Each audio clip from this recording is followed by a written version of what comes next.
Merci pour la lecture. Le thème d'aujourd'hui s'intitule Christ la parole faite chair.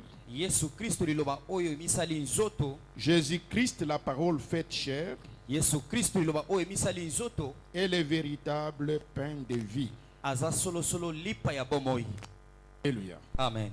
Jésus-Christ, la parole faite chair, est le véritable pain de vie. Matthieu chapitre 4. Commençant par le premier jusqu'au 4e verset, il dit: Alors Jésus fut amené dans les déserts. Alors Jésus fut amené par l'Esprit dans le désert pour être tenté par le diable. Après avoir jeûné 40 jours et 40 nuits, il eut faim.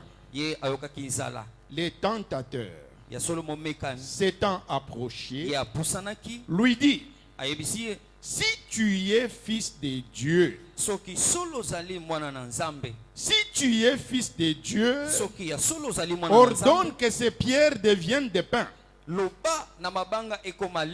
Jésus répondit: Il est écrit, l'homme ne vivra pas de pain seulement, mais de toute parole qui sort de la bouche du Seigneur. Le pain est une nourriture. Et la nourriture est nécessaire, puisque nous en avons besoin. Chaque jour, presque, nous mangeons. À moins qu'il y ait jeûne, ou qu'il y ait empêchement, ou qu'il y ait un événement heureux ou triste qui nous empêche de manger. Parfois, tu peux avoir un problème. Même la nourriture ce jour-là, tu ne vas pas la manger. C'est comme si tu as un enfant gravement malade. L'enfant se blesse si c'est à 9h ou 10h. Tu es obligé de l'amener à l'hôpital. Il faut s'assurer que tout fonctionne bien, que les urgentistes sont là. Tu ne peux pas laisser ton enfant peut-être convulser et dire: non, amenez-moi une nourriture ou un shawarma, où ces gens vont trouver ça un peu anormal, puisque tu es préoccupé.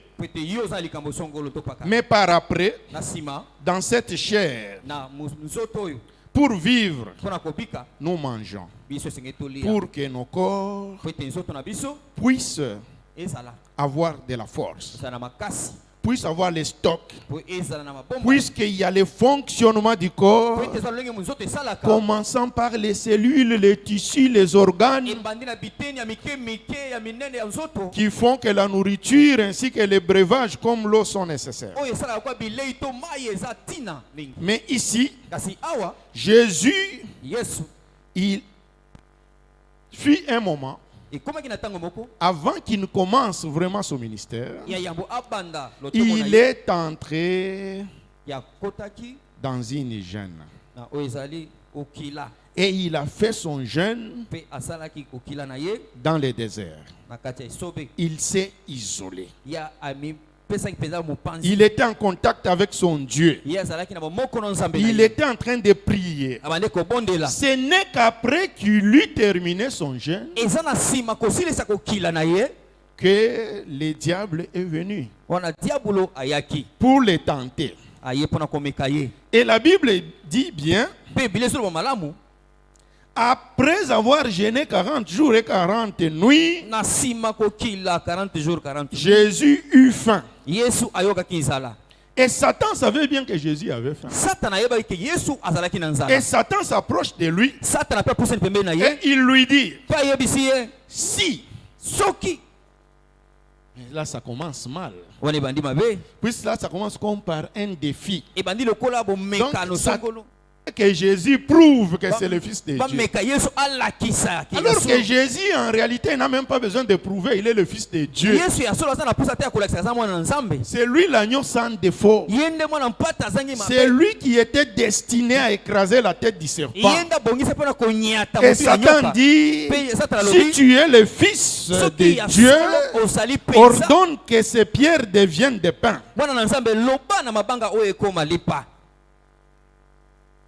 Ici, il y a deux choses. Si Jésus devait ordonner pour que les pierres deviennent des pains, quelle est la volonté qui devait s'accomplir? Est-ce que c'est la volonté de Satan, la volonté du diable qui voulait qu'il fasse ainsi, ou la volonté de son Père? Alléluia. Amen. Et Jésus va lui répondre en disant, il est écrit, l'homme ne vivra pas du pain seulement, mais de toute parole qui sort de la bouche de Dieu.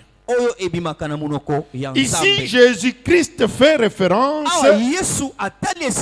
à Deutéronome 8. Il fait référence à Deutéronome 8. Quand il dit il est écrit, c'est-à-dire il est écrit en Deutéronome 8, commençant par le premier jusqu'au 4e verset. Qu'est-ce que Dieu parle à Israël au travers Moïse? Il dit, vous observerez et vous mettrez en pratique tous les commandements que je vous ai prescrits aujourd'hui. Voilà la volonté de Dieu. Que les gens observent. Pas seulement observer, et qu'ils mettent en pratique aussi la parole de Dieu. C'est-à-dire les commandements que Dieu leur avait prescrits en ces jours-là. Et pourquoi ça? Puisque la Bible dit, vous observerez, vous mettrez en pratique les commandements que je vous ai prescrits aujourd'hui afin que vous viviez. Donc ici, on conditionne la vie. On conditionne la vie par l'observance de la parole de Dieu. Alors que dans la chair, la nourriture prime.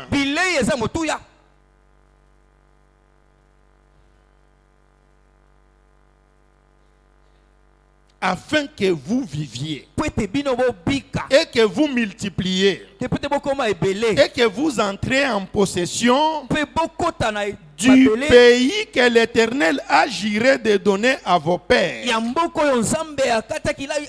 Ici, il y a la supériorité de la parole de Dieu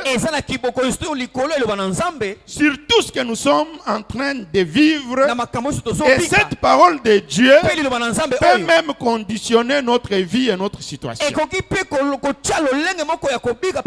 Puisque la terre et tout ce qui s'y trouve a été créé par Dieu et ça a été créé par la parole. Donc la parole est puissante. Alléluia. Amen. Et l'Éternel continue. En Deutéronome 8, on est au 2e verset. Souviens-toi de tous les chemins que l'Éternel, ton Dieu, t'a fait faire pendant ces 40 ans dans le désert, afin de t'humilier et de t'éprouver pour savoir quelles étaient les dispositions de ton cœur et si tu garderais ou non ces commandements. Il t'a humilié. Il t'a fait souffrir de la faim. Et il t'a nourri de la manne que tu ne connaissais pas. Alléluia. Amen. Que n'avaient même pas connu tes pères, afin que tu apprennes que l'homme ne vit pas de pain seulement. Voilà Donc Dieu a voulu qu'Israël passe par toutes ces péripéties-là pour qu'il réalise que la vie dépend d'abord de la parole de Dieu. La vie dépend de Dieu. Même les herbes que vous voulez aller manger là, la tomate, les oignons, tout ça, ça a été créé.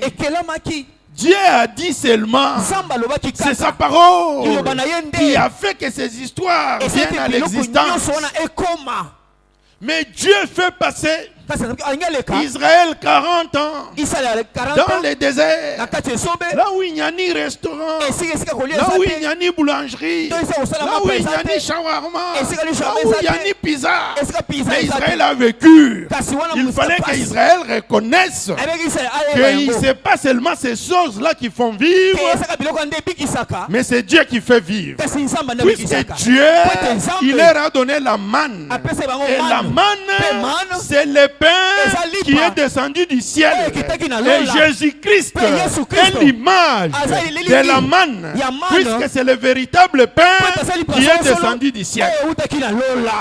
Maintenant, quand diable, le Satan lui dit, si tu es le fils de Dieu, mais il ne peut pas se régner. Il est fils de Dieu. Même Satan savait qu'il était fils de Dieu. Satan voulait qu'indirectement que Jésus puisse obéir à ses préceptes des diables au lieu d'obéir aux préceptes de Dieu. Amen. Alléluia. Amen. Il avait l'obligation de gêner avant de commencer son travail. Il n'avait pas l'obligation de transformer les pierres en pain pour prouver Satan. Ce n'était pas ça la mission de Jésus. Alléluia. Amen. Et Dieu dit,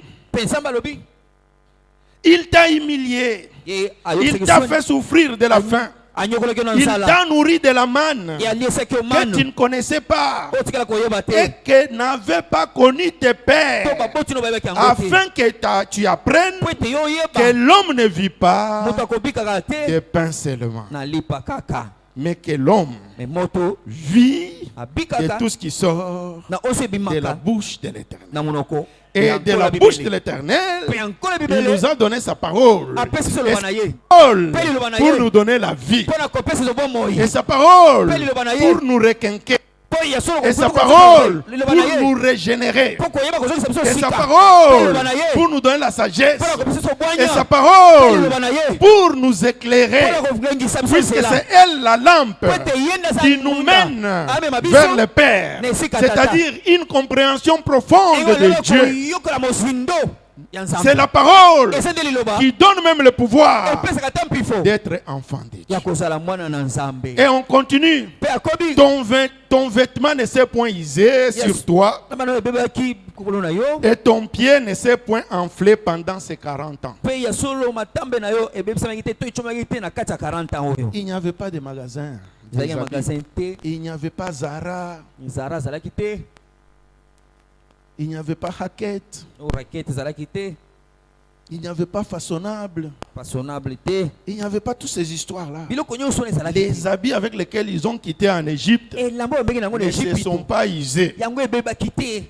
C'est pour qu'ils réalisent que Dieu est grand. Sa parole est puissante.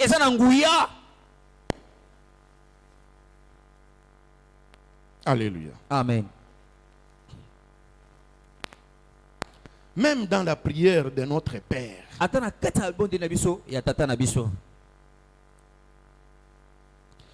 Jésus-Christ veut que nous puissions avoir notre nourriture de chaque jour. Mais avant d'arriver à la nourriture, Il commence d'abord par des choses intéressantes. Puisqu'il dit notre Père qui est aux cieux, que ton nom soit sanctifié, que ton nom soit rendu saint en quelque sorte,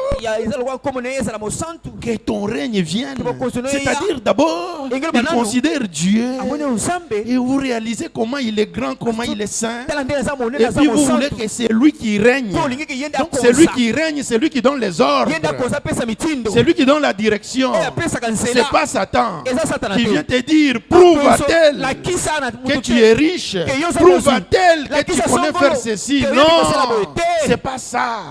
Il faut que lui règne d'abord. Et quand lui règne, c'est sa volonté qui est faite. Quand toutes ces choses là sont alignées, maintenant c'est là que vient les pains. Mais nous, les pains on ne blague pas avec. Les pains. Quelqu'un peut même tricher quand il gêne là, il triche un peu. Non, on ne va pas me voir. Donnez-moi même la bouillie. Là, c'est l'homme. Même Israël était passé par ça. C'est pourquoi Jésus voulait d'abord que les gens reconnaissent qu'ils ont un père. S'ils ont un père qui est dans les cieux, et ce sont les fils. Donc, ce sont les enfants de ces pères-là.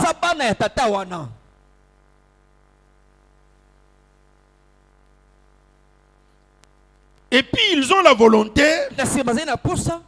que le monde les connaisse et qu'il fasse venir son royaume et que sa volonté se réalise sur la terre comme elle se réalise au ciel. Et il va leur donner aussi à manger. Alléluia. Amen. Alléluia. Amen. Pour vivre, il nous faut la nourriture, c'est-à-dire les pains. Mais aussi, nous devons réaliser que il y a aussi la parole de Dieu et nous fait vivre. La volonté de Dieu était que Israël aille dans la terre promise.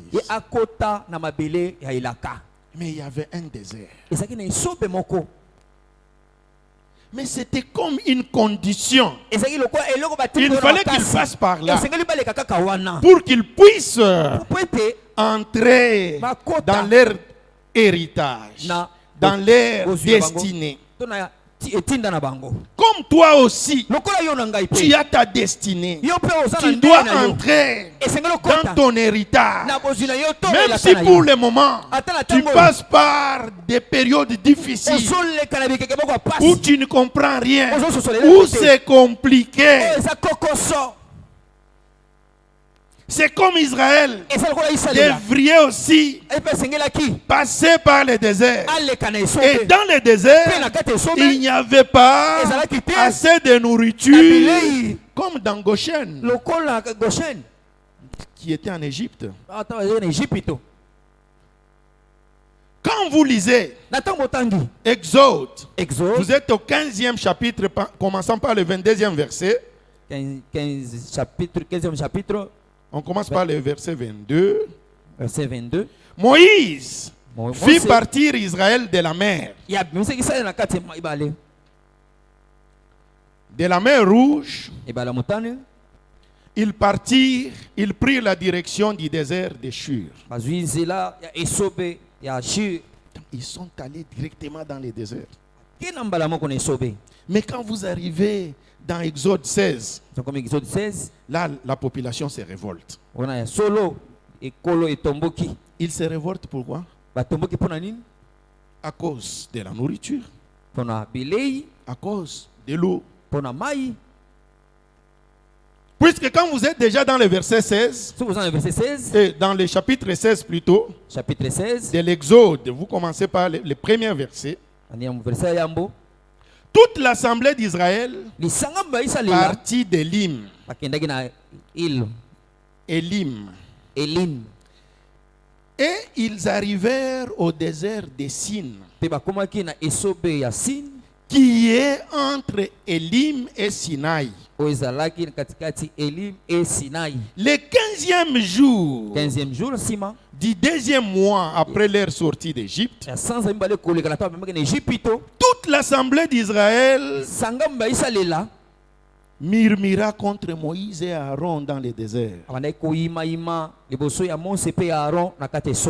Les Israélites leur dirent: pourquoi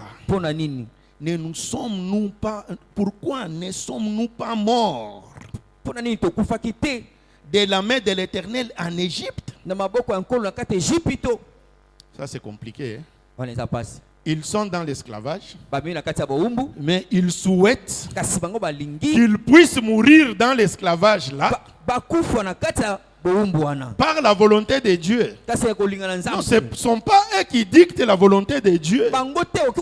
Puisqu'ils disent pourquoi nous ne sommes pas morts de la main de l'Éternel en Égypte. Quand nous étions assis près des marmites de viande.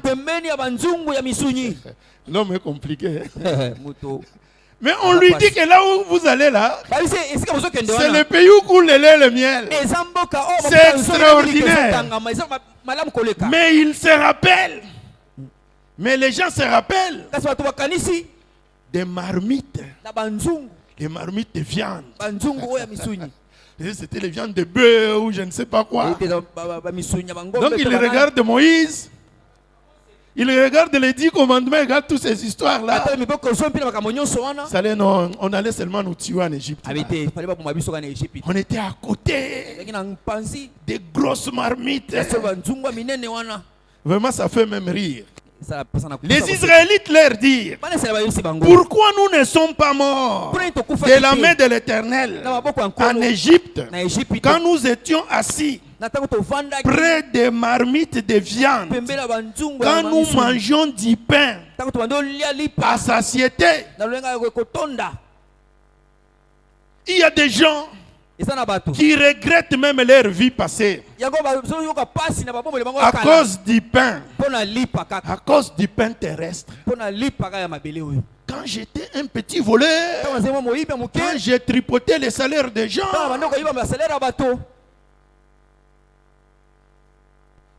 quand j'ai tripoté dans les comptes des gens là-bas, je ne manquais pas du pain. Je ne manquais pas de manger du caviar. Il y a même celui qui regrette. Quand j'étais un professeur corrompu, non, je ne manquais pas d'acheter chaque fois à la fin de la session, j'avais toujours des vestes. Vous n'avez pas à regretter Égypte. Égypte est passé. Même si vous passez par le désert, vous êtes destiné à de grandes choses. Jésus-Christ, c'est le Fils de Dieu. C'est lui la parole faite chair. La vraie parole de Dieu. La parole qui a tout créé. C'est Christ. Il vient dans ce monde. Il va jeûner 40 jours et 40 nuits dans le désert. Et quand il a faim, Satan vient. Il dit non, transforme ça, les pierres ici en pain. Jésus n'est pas tombé dans les pierres comme les Israélites qui étaient en train de gronder Moïse et Aaron à cause des marmites de viande, à cause du pain. Ne regrette pas cette vie passée de péché, même si elle te donnait quelques avantages, les avantages qui allaient te corrompre, les avantages qui t'amenaient à la mort. Reconnais qu'avec Christ, vous allez traverser ce désert et vous n'allez pas mourir. Et lui va pourvoir aux besoins. Pour les Israélites, Dieu avait fait tomber la manne. Et il n'en revenait pas, puisque c'est quelque chose qu'ils connaissaient même pas.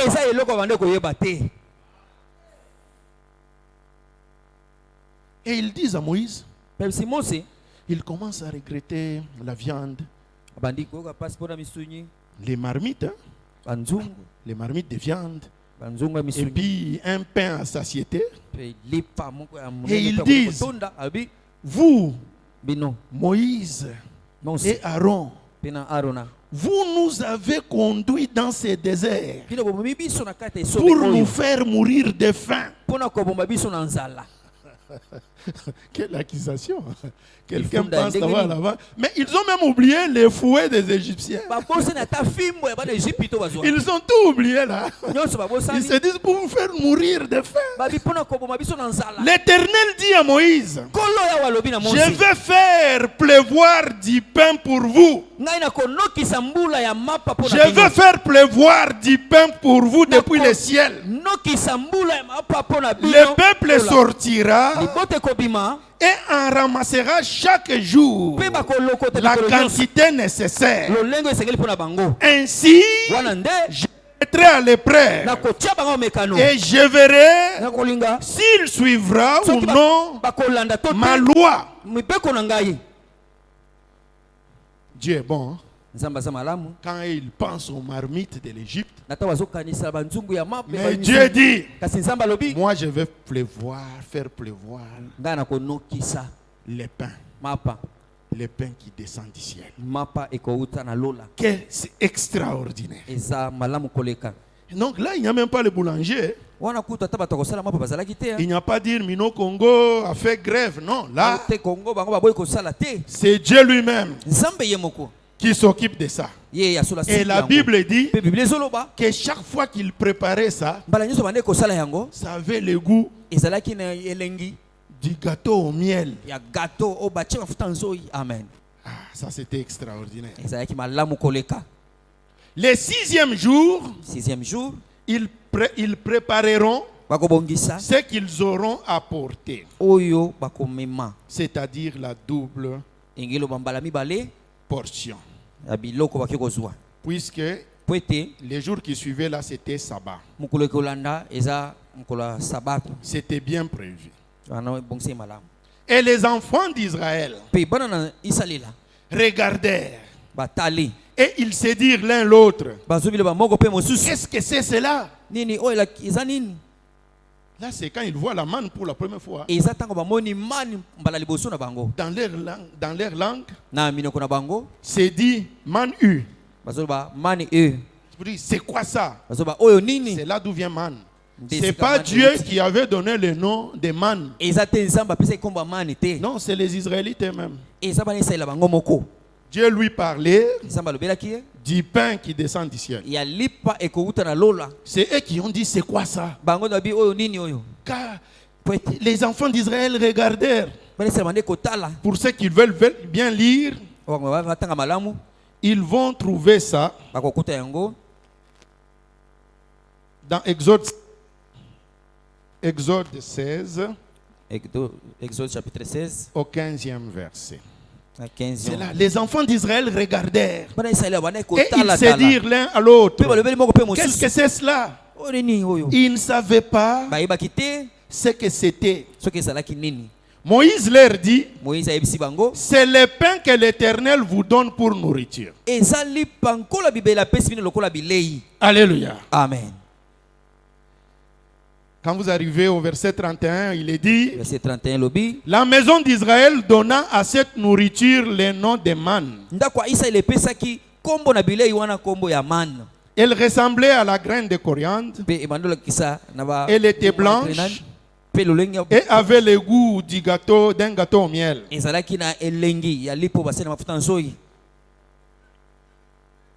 Ils étaient étonnés, puisque Dieu fonctionne par la parole.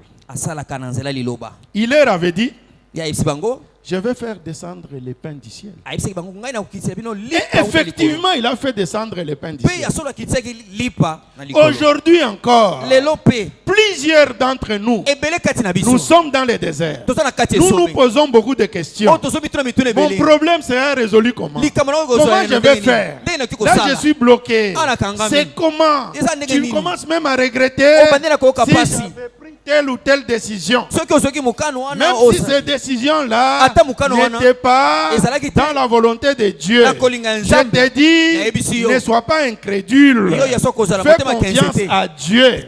Ne regrette pas, puisque lui va pourvoir à tes besoins.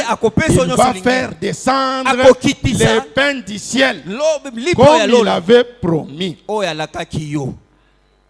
Alléluia. Amen. Jésus-Christ, le Fils de Dieu, c'est lui qui est né à Bethléem, la maison du pain. Extraordinaire, hein? Dieu promet le pain. Quand il envoie le pain, c'est à un endroit bien spécifique, dans la maison du pain, à Bethléem, qu'il va naître. Alléluia. Amen. Et quand il va naître là, lui-même va dire aux Juifs, je suis le pain de vie. Ils le regardent. Ils disent aussi, qu'est-ce que c'est? Puisqu'il s'est dit c'est l'enfant de Joseph et de Marie. Mais comment il peut devenir le pain? Mais comment nous allons le manger? Et aussi, ils sont en train, c'est comme l'homme. Il s'étonne toujours. Il dit qu'est-ce que c'est? C'est ainsi. Jésus dit ceci. Là nous sommes dans l'évangile de Jean. Chapitre 6. On commence par le verset 51. Jésus dit, je suis le pain vivant qui est descendu du ciel. Si quelqu'un mange de ce pain, il vivra éternellement. Et le pain que je donnerai, c'est ma chair que je donnerai pour la vie du monde. Là il est dit, il y a les docteurs de la loi, il y a les scribes, il y a les pharisiens. Vous voyez les pharisiens, hein? Ils ne blaguaient pas. Ils donnaient même la dîme des fleurs. Tu vois comment c'était compliqué. Ils plantent les fleurs à la maison. Et quand ça pousse, ils viennent compter. Il dit, j'ai 54 fleurs. Ou j'ai 60 fleurs. Allez, on prend 6 fleurs, on va donner autant. C'est compliqué là. Mais Jésus dit, si votre justice ne dépasse pas, vous n'êtes pas digne. Donc, c'est-à-dire leur niveau là, c'est comme le maternel pour nous. Puisque nous avons l'Esprit de Dieu et nous avons Christ. Nous avons le pain véritable. Jésus dit, je suis le pain vivant qui est descendu du ciel. Si quelqu'un mange de ce pain, il vivra éternellement. Et le pain que je donnerai, c'est ma chair que je donnerai pour la vie du monde. Là-dessus, les Juifs se disputaient entre eux, disant, comment peut-il nous donner sa chair à manger? Jésus leur dit, en vérité, je vous l'ai dit, si vous mangez les chairs du Fils de l'homme, et si vous buvez son sang, vous n'avez pas la vie en vous-même. Ah, c'est grave, hein? Les gens sont habitués à songer aux marmites de viande. Surtout si c'est la viande qui vient de Goma ou je ne sais d'où là. Là c'est extraordinaire. Peut-être que les Juifs aussi pouvaient avoir les brebis qui viennent de, je ne sais pas, de Galilée ou de... Mais là, Christ leur dit, si vous ne me mangez pas moi. Mais Christ a lobby ceux qui c'est lui qui mange ma chair et qui boit mon sang demeure en moi. Et je demeure en lui. Car ma chair est vraiment une nourriture. Et mon sang est vraiment un breuvage. C'est lui qui mange ma chair et qui boit mon sang, demeure en moi et je demeure en lui. Comme le Père qui est vivant m'a envoyé, et vit par le Père. Il ne dit pas que je vis par la nourriture, ou je vis par la mode, ou je vis je ne sais par quel critère, mais il vit par le Père. Ainsi celui qui me mange vivra par moi. C'est ici le pain qui est descendu du ciel. Il n'en est pas comme vos pères qui ont mangé la manne et qui sont morts. Ils ont mangé la manne, mais ils sont morts. C'est lui qui mange ce pain vivra éternellement. Alléluia. Amen. Et c'est un homme comme ça que Satan voulait faire des grimaces en disant transforme les pierres en pain. Non, l'homme ne vivra pas du pain seulement, mais l'homme vivra aussi de ce qui sort de la bouche du Seigneur. Mais nous avons la chance. Nous avons les deux. Nous avons d'abord le pain que nous mangeons, c'est-à-dire Jésus-Christ. Donc nous mangeons comme double. Nous le mangeons comme pain et nous le mangeons aussi comme parole. Comme la parole qui sort de la bouche. Donc c'est extraordinaire. Nous avons la vie par excellence. Amen. Alléluia. Amen. C'est extraordinaire. Puisque nous avons la vie par excellence. Nous avons Christ. Désert, 40 jours, 40 nuits de prière. 40 jours, 40 nuits et puis la Bible dit, et Dieu voulait qu'il soit tenté. Puisqu'on dit on l'a envoyé là, mais il n'a pas flanchi. Est-ce que tu vois comment il nous aime? Mais quand il nous apprend à prier, il demande que Dieu nous épargne de la tentation. Il nous aime vraiment. Puisqu'il connaît qu'est-ce que c'est. De peur que vous ne puissiez commencer à regretter les marmites, je ne sais quoi. Nous avons la chance de l'avoir comme Seigneur. Nous avons la chance de l'avoir comme Dieu. À partir d'aujourd'hui, soyez rassurés que votre vie est doublement protégée. Puisque vous avez la nourriture de chaque jour. C'est-à-dire, chaque jour, Jésus est avec vous. Faites l'effort de les garder, de ne pas attrister l'esprit par une vie de péché. Soyez attachés à lui. Ensuite, sa parole est véridique. Sa parole, elle ne ment pas.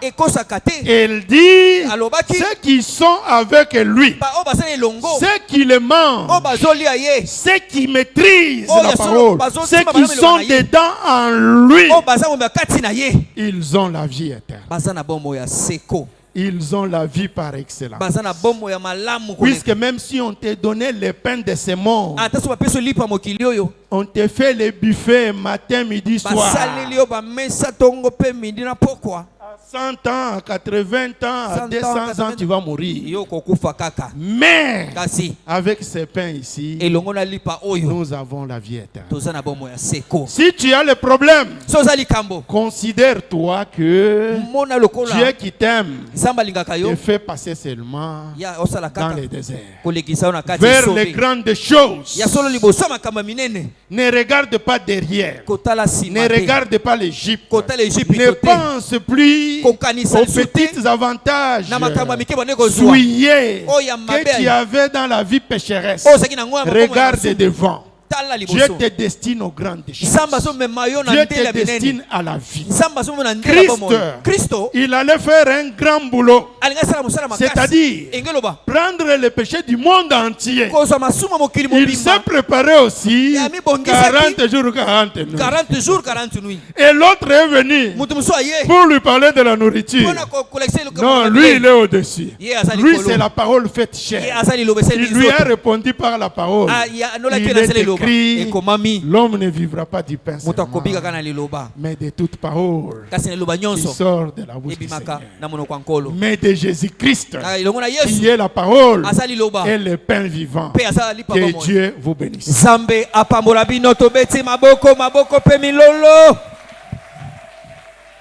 Nous allons tous nous